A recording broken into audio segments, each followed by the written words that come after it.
انا كنت غلطان غلط كبير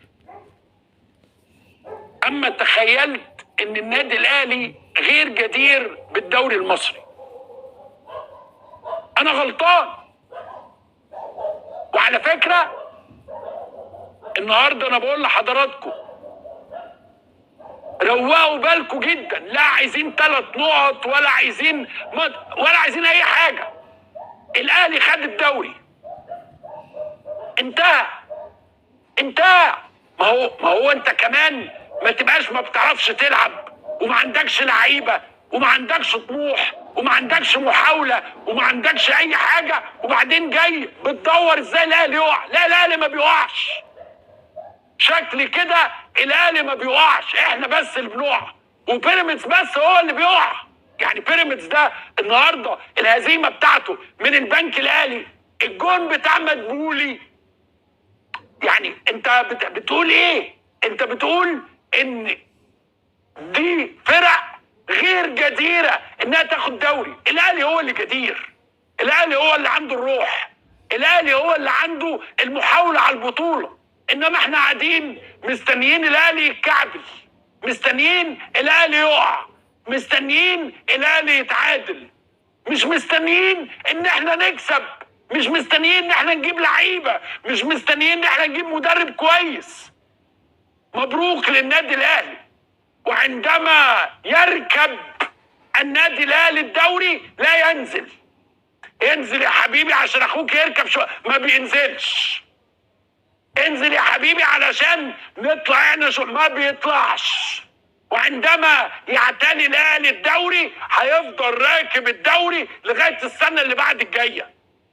فانا بقول اهو، انا لا عايز 3 نقط ولا شايف ان الدنيا بتلف من اجل الاهلي.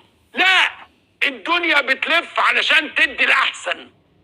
الدنيا بتلف عشان اللعيبه اللي عندها روح، عندها يا راجل. ده احنا النهارده الناس ولا يهمه ولا حاسس. ما طبعا انت النهارده عندك في الزمالك 11 لعيب، كل لعيب الاهلي مستعد يدفع فيه ملايين عشان يروحوا، بس هو مش مستعد يلعب في الزمالك، هو مستعد يلعب في الاهلي زي الفل.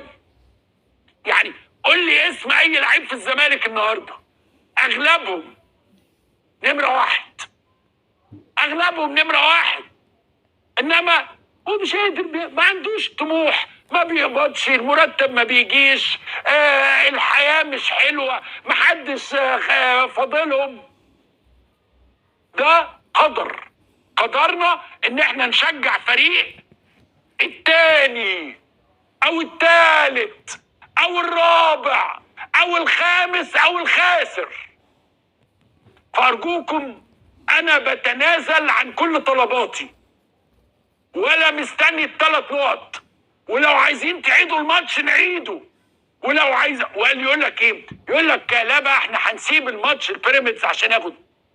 هو ده اللي انت قادر عليه؟ تسيب الماتش البيراميدز؟ طب ما تكسب انت، ما تكسب انت بيراميدز علشان تطلع انت في المركز الثاني، عشان تطلع انت لفوق.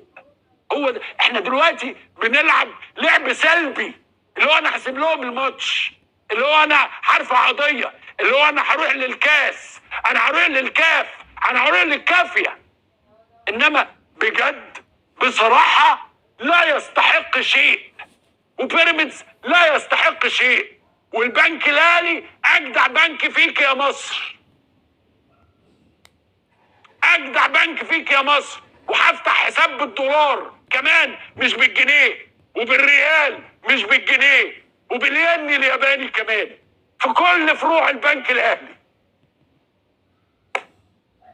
حسبي الله ونعم الوكيل. الراجل ده انا مركب دعامه، حرام عليكم.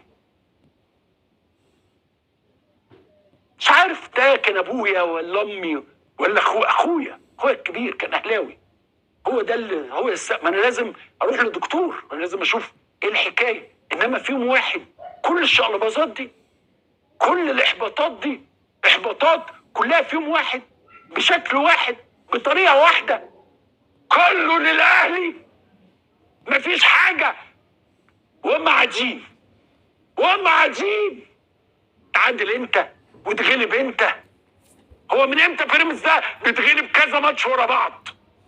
من امتى الراجل الخواجه اللي عندهم ده اللي بيقف يتنطط على البتاع ما بيعرفش يلعب؟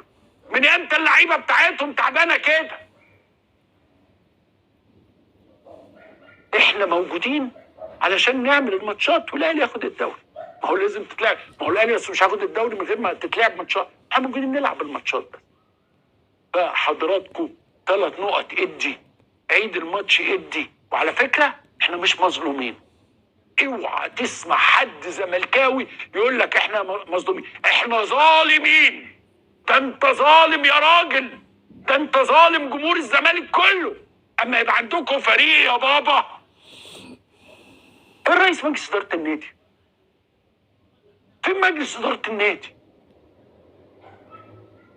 حاله من حالات التعب المستمر، عدم القدرة المستمرة، التعب المستمر، النحيلة المستمرة، البكاء المستمر، الإحساس بالمظلومية المستمرة. والغلبان ده ناصر منسي ودوا الأهلي، ودوا الأهلي يلقى مستقبل مش ماضي. احنا يا راجل ما عندناش ماضي حتى. مش عارف فجأة كده حسيت ان انا مش عارف اتضايقت كده انه مبروك. انا كل سنه وانا يعني بعمل ايه يعني؟ ال10 سنين الاخيره دي بعمل ايه؟ ببارك النادي الاهلي كل مره. هل في فرق؟ هل في نادي بيقعد 10 سنين او 9 سنين ما يعرفش ياخد دوري؟ دفعني تاريخ، دفعني دوري حوالينا.